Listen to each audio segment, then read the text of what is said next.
C'est avec un grand sentiment de satisfaction que je prends la parole ce jour, après avoir suivi avec intérêt et beaucoup de joie le compte-rendu détaillé des observations que vous avez faites sur le terrain pour nous permettre d'avoir une idée claire du déroulement du scrutin et aussi et surtout après avoir observé personnellement aux côtés du chef de mission, son Excellence M. Soumeilou Boubèye Maïga, qui a effectué le déplacement pour observer dans tous les bureaux de vote, à lui indiqué par l'équipe d'accompagnement de la CEDEAO et parfois à aller dans certains bureaux qui lui paraissaient utiles.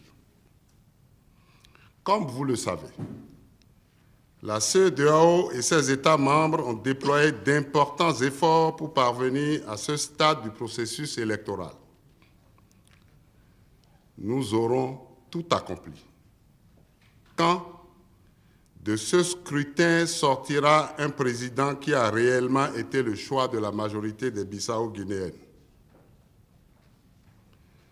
Nous avons la certitude que les élections qui viennent de prendre fin de façon essentiellement paisible et conviviale nous offrent une nouvelle opportunité de consolider davantage notre expérience démocratique en Afrique de l'Ouest et de montrer au monde entier notre volonté commune à parfaire la démocratie dans notre espace géopolitique. Nous l'avons démontré dans un passé récent. À ce titre, nous pouvons citer l'exemple du Mali, où le Premier ministre Boubèye Maïga était aux commandes et nous a beaucoup aidés pour aller même dans les zones les plus dangereuses, en vue des élections présidentielles au Mali en 2018. Nous pouvons citer l'exemple du Sénégal, l'exemple du Nigeria, et les élections législatives ici en Guinée-Bissau le 10 mars dernier. D'autres élections présidentielles, aussi critiques les unes que les autres, nous attendent en 2020 dans l'espace CEDEAO.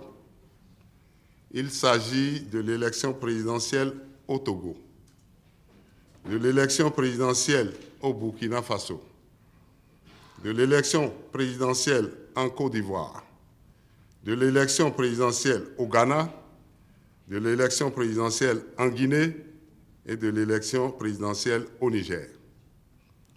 Mais de toutes les façons, nous arriverons à bon port. Soyez rassurés que la commission de la CEDEAO ne ménagera aucun effort pour faire de notre région une véritable entité où régnera la paix, la sécurité, le développement et la solidarité. Enfin, encore une fois, merci, nos sincères gratitudes au gouvernement et à toutes les personnes ressources de la Guinée-Bissau pour leur aimable hospitalité. Bon retour dans vos foyers respectifs. Merci de votre attention. Obrigado. Thank you very much.